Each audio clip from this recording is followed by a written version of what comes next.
नमस्कार दोस्तों, आपका मेरे YouTube channel Nature Tales by Gajendra में स्वागत है।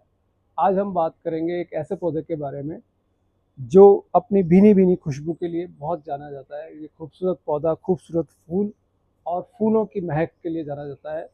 मोगरा, जैस्मिन, चमेली अनेक नामों से जाना जाता है और इसकी भी बहुत सारे तरह के मोगरे के फूल आते हैं। ये स्टार वाला है हमने जो लगा रखा है। मोगरे का पौधा बहुत ही आसानी से लग जाता है। तो अगर आप चाहते हैं कि आपका मोगरे का पौधा हरा भरा रहे तो वीडियो में अंत तक बने रहे।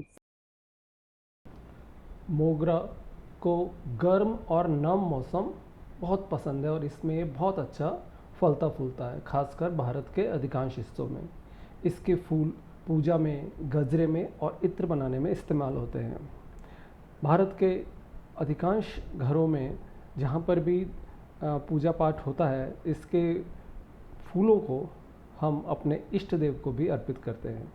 आप देख रहे हैं इस तरह के डलिया भर के फूल हमारे घर में लगभग रोज़ ही इसमें उगते हैं, जिन्हें हमारी श्रीमती जी तोड़ती हैं बड़ी श्रद्धा के साथ में, प्रेम के साथ में, और अपने इनके जो इष्ट देव हैं लड्डू गोपाल जी, उन्हें ये अर्पित करते हैं। तो अगर आप भी चाहते हैं कि इसी तरह से डलिया भर के फूल आपके भी पौधे में आए तो आगे देखते हैं। साथियों, मोगरे के पौधे को धूप बहुत आवश्यक होती है।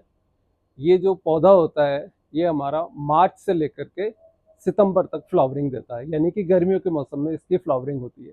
तो गर्मियों के मौसम में फ्लावरिंग होती है, इसका मतलब इसको धूप पसंद है, परंतु इतनी भी पसंद नहीं है कि राजस्थान की लू को ये सहन कर सके। तो आपका पौधा अगर दिन भर गर्मी में रहता है तो उसके लिए, जैसे ये हमने ऊपर नेट लगा रखा है, इस तरह का नेट आप लगा सकते हैं और ऐसी जगह रखें जहाँ पे 4-5 घंटे की धूप आए और उसके बाद थोड़ी छाया भी हो जाए तो कोई दिक्कत नहीं। तो धूप का विशेष ध्यान रखना है हमको, इसको लू से ख़त्म होने नहीं देना है।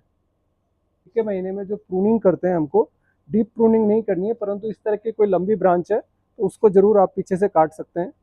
आप देख रहे हैं ये इस जगह पे फूल आ रहे हैं, ये आगे के हिस्सों में किसी तरह के फूल नहीं थे। तो इस तरह के अगर जो भी लंबी ब्रांचेज हैं, एक ये काटी हमने, ये इसको भी काट सकते हैं और इनको भी काट सकते हैं। तो ये जो लंबी ब्रांचेज होती हैं इनमें फूल नहीं आते हैं। इसके अलावा जब फूल आकर के चले जाएं तो उस ब्रांच को भी देखिए आप, पास से दिखाइए ज़रा। अब ये देखिए इस जगह पे फूल आके चले गए, तो इससे आगे यहाँ पे फूल नहीं आएंगे। तो हम इसको यहाँ पीछे से काट देंगे तो इधर से नई ब्रांचेस आएंगी और फूल आएंगे। मैं आपको पुरानी ब्रांच दिखाता हूँ जहाँ पे इस तरह हो चुका है। ये देखिए नई नई ब्रांचेस आ रही हैं, यहाँ काट दिया हमने, ये देखिए यहाँ आ गई नई ब्रांच। तो एक इधर देखिए आप, ये आगे तक था पहले, यहाँ पे फूल आ चुका था, हमने इसको काट दिया तो ये नई ब्रांचेज आई और इसमें फूल आए। तो इस प्लांट में प्रूनिंग का भी विशेष महत्व है।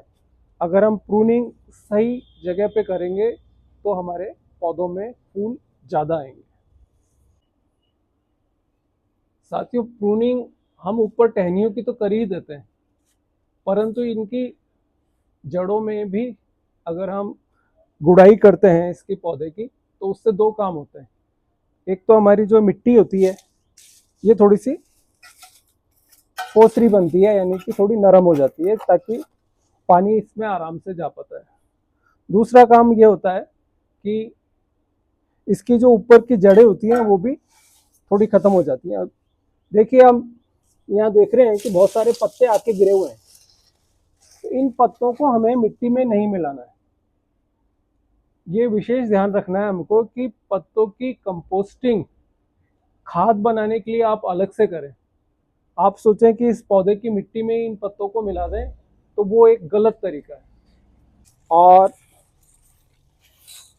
जब गुड़ाई हो जाए, पौधों में पानी लग जाए, उसके बाद हम इन्हें ऊपर से डाल सकते हैं ताकि ये मिल्चिंग का काम करे।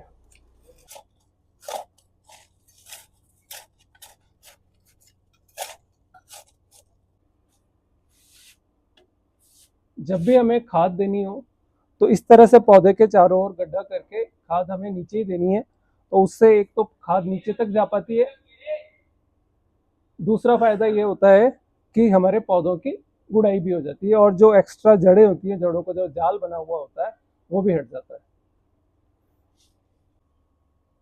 साथियों, पोषण का किसी भी पौधे में बहुत अधिक महत्व होता है कि हम उसमें कौन सी खाद डालें। तो देखिए, सबसे पहली चीज़ है अपने कंपोस्ट खाद। कंपोस्ट खाद एक सदाबहार खाद है, ये हमको अपने पौधों में डालनी ही डालनी है। तो ये पहली चीज़ तो ये डाल दी कंपोस्ट खाद।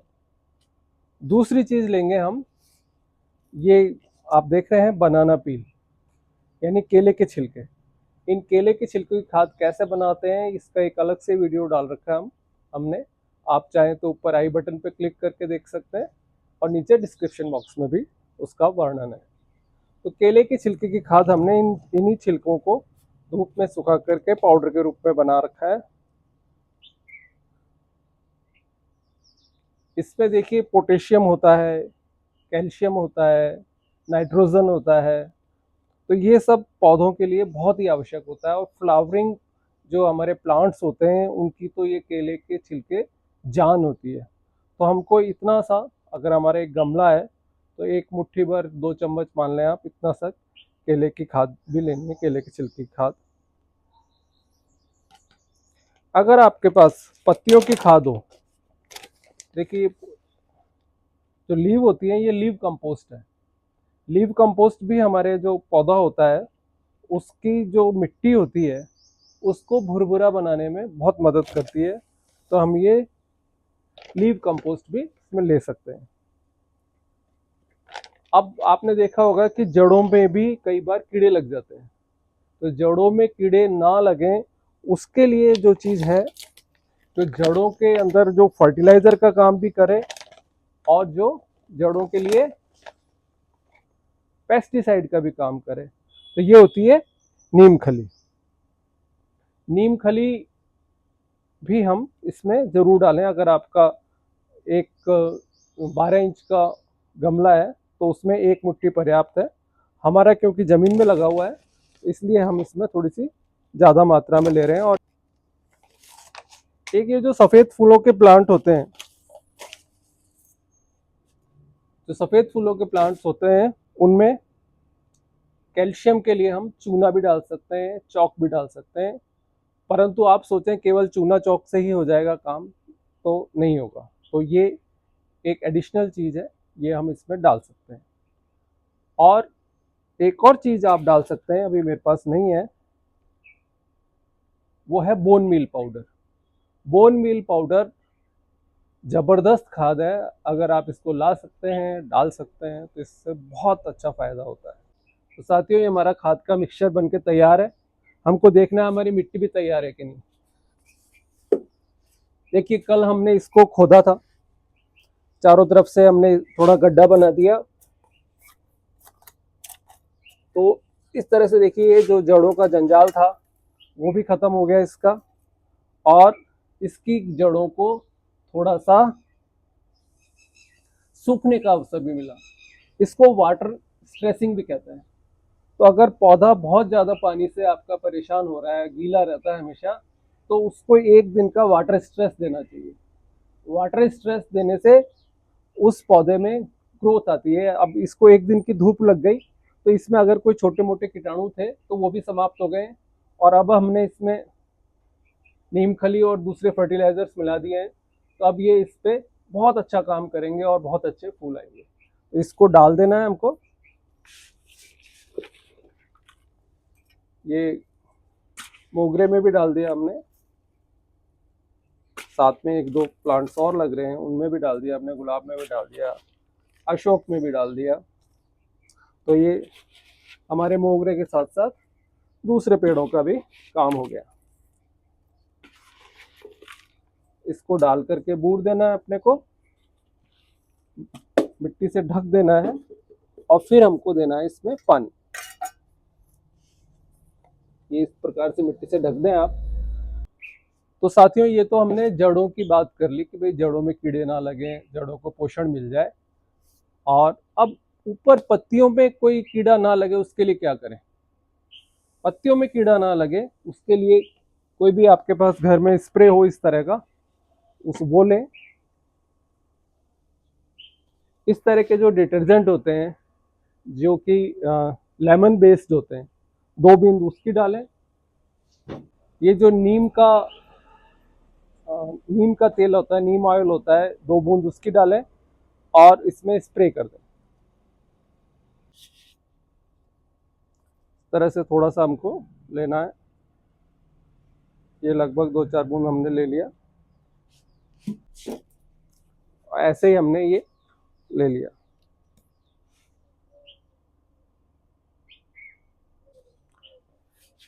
इन दोनों को पानी में मिक्स करके हम डाल सकते हैं।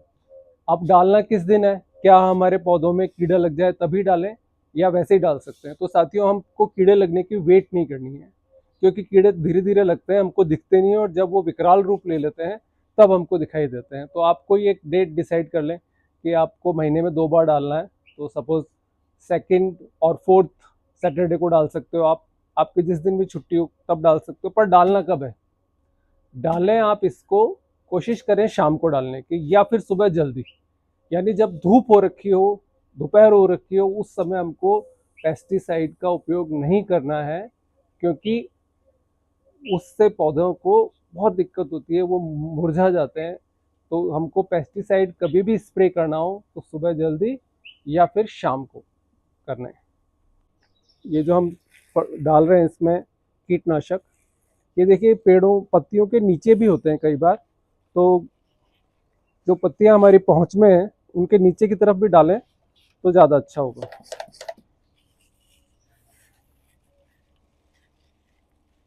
इस तरह से आप 2 वीक में एक बार इसमें नीम के तेल का और सिट्रक बेस जो होते हैं अपने डिश वॉशर, उसका स्प्रे कर सकते हैं। तो अभी तक आपके पेड़ में फ्लावर्स आ रहे होंगे। अगर नहीं आ रहे हैं, आपने खूब खाद बीज सब डाल के देख लिया अच्छे से, फिर भी उसमें फ्लावरिंग नहीं हो रही है, तो इसका मतलब उसमें रूट बाउंड हो गया है, यानी कि गमला छोटा पड़ रहा है आपके पौधे के लिए और उसमें जड़ों का जाल लग गया है। मेरे पास है, वो ज़मीन में लगा हुआ है, इसलिए मैं आपको इसको रिपोर्ट करके नहीं दिखा सकता हूँ। एक तुलसी के पौधे को रिपोर्ट करने का तरीका हमने बता रखा है, उसी तरह से आप इसको भी रिपोर्ट कर सकते हैं।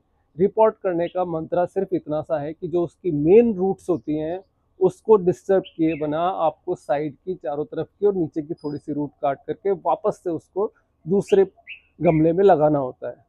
और जो मोगरे का पौधा होता है ये छोटे गमले में खुश नहीं रहता। कुछ पौधे होते हैं उनको छोटे गमले में भी लगा दो तो कोई दिक्कत नहीं है। देखिए मैं दिखाता हूँ आपको। देखिए ये स्नेक प्लांट का पौधा है, इतना छोटा सा गमला है, अब देखिए ऊपर तक जा रहा है। गमले को इसने टेढ़ा मेढ़ा भी कर दिया है पर आराम से लगा हुआ है। इसको बुरा नहीं मान रहा कि मेरे को छोटे में क्यों लगा रखा है आपने, बल्कि ये छोटे में ज्यादा खुश रहता है। परंतु मोगरे का पौधा हुआ, इसको बड़ा ही गमला चाहिए भाई। तो अगर आपके छोटा गमला है 6 इंच का 12 इंच का, तो और थोड़ा सा बड़ा उसको कर लें अगर आपको अच्छी फ्लावरिंग चाहिए तो। छोटे गमले में ज़्यादा फूल नहीं आ सकते, छोटे गमले में कम ही फूल आएंगे, एक बार आ जाएंगे, क्योंकि इसमें जो फूल लगते हैं वो नई ब्रांचेस में लगते हैं, पुरानी ब्रांचेस में नहीं लगते। तो ब्रांचों का डेवलपमेंट नहीं होगा तो फूल नहीं आएंगे। तो दोस्तों, ये थी मोगरे की देखभाल की पूरी जानकारी। अगर आप इन बातों का ध्यान रखेंगे तो आपका मोगरा का पौधा पूरे साल भर फूलों से लदा रहेगा और आपका घर महकता रहेगा। अगर वीडियो पसंद आया हो तो इसे लाइक करें, शेयर करें और चैनल को सब्सक्राइब करना ना भूलें। अगर आपके पास कोई सवाल है तो नीचे कमेंट करके ज़रूर बताएं, मैं उत्तर देने की कोशिश करूँगा। धन्यवाद। मिलते हैं गार्डनिंग के अगले वीडियो में।